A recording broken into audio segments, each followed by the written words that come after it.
السلام عليكم ورحمة الله وبركاته. ازاي حضراتكم؟ يا رب تكونوا بخير.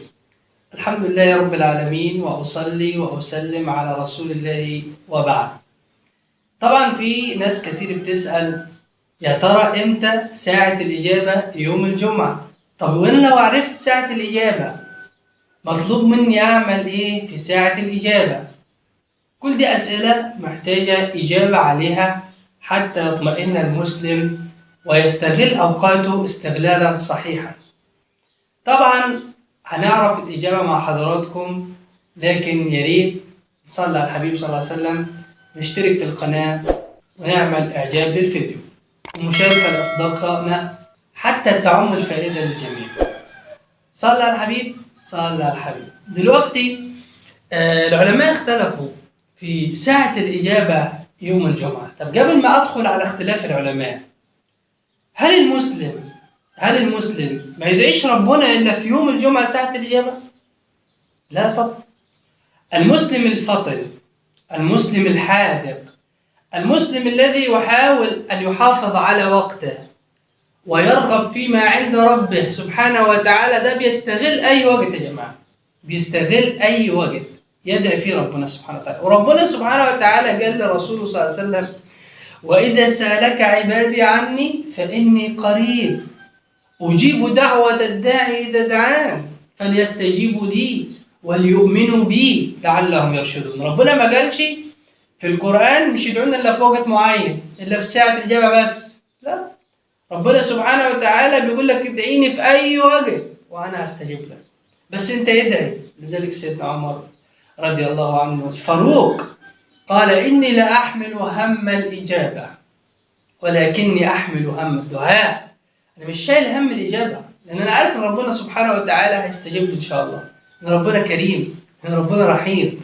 لكن أنا شايل هم إنني ما أدعيش أصلا، إن أنا أقصر في الدعاء، إن أنا ما استغلش أوقاتي في الدعاء والخوف من الله واللجوء إليه والاستعانة به. يبقى أنت ما تستناش لغاية ساعة الجمعة عشان تدعي فيها ربنا، لا، تدعي ربنا في كل وقت.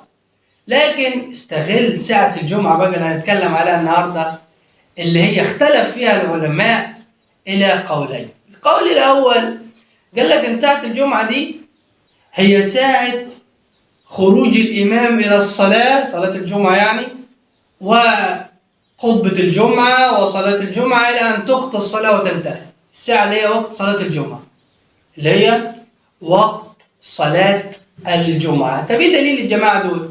إيه الدليل؟ حديث رواه الإمام مسلم من حديث أبي بردة ابن أبي موسى الأشعري رضي الله عن الجميع قال: قابلني عبد الله بن عمر بن الخطاب فسألني: هل سمعت شيئا من أبيك حدث فيه عن رسول الله عن وقت ساعة الإجابة؟ شفت سيدنا عبد الله بن عمر بيسأل عن إيه؟ شوف سيدنا عبد الله بن عمر بيسأل عن إيه؟ مش جاي يسأل. النهارده الناس بتسأل أسئلة غريبة جدا، تهتم بأمور للأسف تافهة جدا. بيسأل مباراة السوبر إمتى؟ طب مش عارف نهائي دوري الأبطال إمتى؟ طب مش عارف الأغنية الفلانية هتنزل إمتى؟ طب آخر أغنية المشهور الفلاني إمتى؟ أمور تافهة جدا لا تسمن ولا تغني من جوع، لا تحيي بل تميت، لا ترفع بل تهبط وتنزل بنا إلى أسفل الدرجات. لكن هؤلاء الأبدال، هؤلاء العظام، هذا الرعيل الأول كان يسأل عن أمور تنفعه وتنفع من يأتون بعده. بيقول له: هل سمعت شيئا يتحدث فيه عن رسول الله عن وقت ساعة الإجابة؟ الصحابة عايزين يعرفوا وقت ساعة الإجابة إمتى، عايزين يستغلوا وقتهم. سيدنا عبد الله بن عمر بيسأل سؤال مهم جدا، بيسأل أبي بردة: هل سمعت شيئا عن أبيك يتحدث فيه عن رسول الله في شأن الجمعة؟ قال: نعم سمعته يقول أنها في الوقت الذي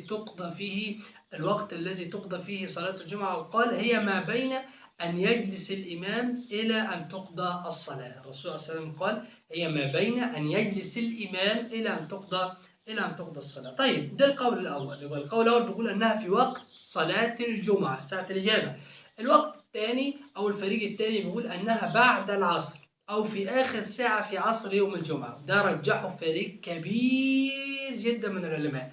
طيب بيقولوا إيه؟ بيقولوا إنها في وقت العصر أو بعد انقضاء ساعة من العصر أو قبل انتهاء المغرب. يعني إيه آخر ساعة في وقت أو في عصر يوم الجمعة؟ طب دليل حضرتكم إيه؟ حديث رواه الإمام أحمد في مسنده من حديث أبي سعيد الخدري وحديث أبو هريرة رضي الله عن الجميع أن رسولنا صلى الله عليه وسلم قال: إن في يوم الجمعة ساعة لا يوافق عبد مسلم يسأل الله عز وجل فيها خيرا إلا أعطاه إياه. شفت الخير من ربنا بيدي في يوم الجمعة ده ما لا حصر له. المهم قال: إلا أعطاه إياه. ثم قال: وهي بعد العصر. الرسول صلى الله عليه وسلم قال: وهي بعد العصر. في رواية ثانية رواية الإمام أبو داود والنسائي من حديث سيدنا جابر أن الرسول صلى الله عليه وسلم قال: يوم الجمعة 12 ساعة. ثم قال في نهاية الحديث: فالتمسوها، يعني يقصد ساعة الإجابة، فالتمسوها في آخر ساعة في عصر هذا اليوم، يعني آخر ساعة في عصر يوم الجمعة ده.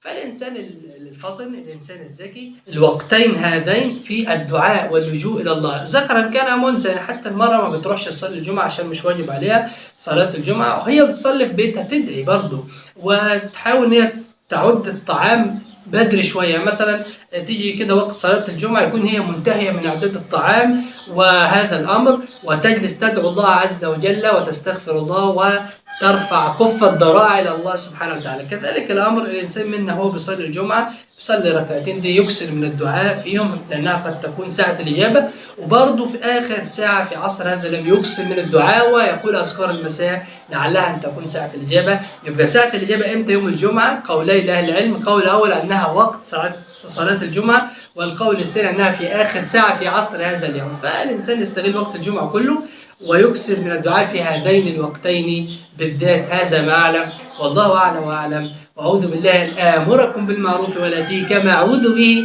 أن أنهاكم عن المنكر وآتيه، وأستغفر الله لي ولكم وأحبكم في الله، والسلام عليكم ورحمة الله وبركاته.